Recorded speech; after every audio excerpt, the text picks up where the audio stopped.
Ndinodawo kutendawo basa rinoitwa pano na Ini ndoda kutenda basa rinoitwa pano na Tenzi Michael. Vakandidzosa kumakuva ndakauya panapa ndisingagoni kufamba. Ndakauya panapa ndisingagoni kufamba.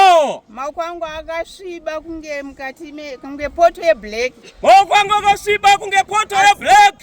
Asi zvino ndakugona kufamba. Asi zvino ndakugona kufamba. Ndinanzwa nenyoka. Ndinanzwa nenyoka. Asi ndinotenda naizvozvo baba. Ndinotenda naizvozvo. Ini ndoda kutenda Tenzi Michael.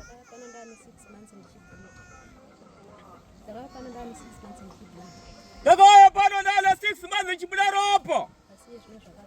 Asiko zvino zvakapera. Ndakuenda kumazuva angu zvakanaka. Saka ndinotenda naizvozvo.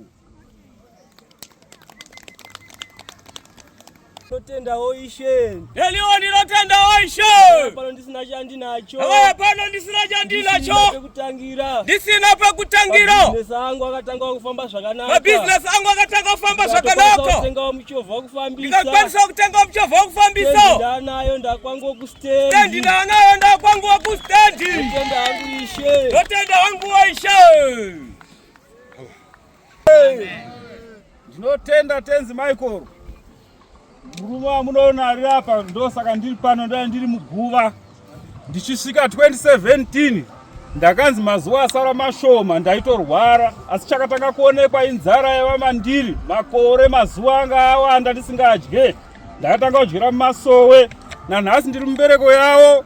Vakati ndisiye basa ndaita magitare inini.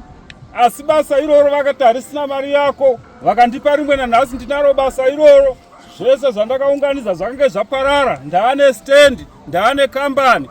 Ndiri mutano, vana vese vakaroorwa. Rufaro kwamuri.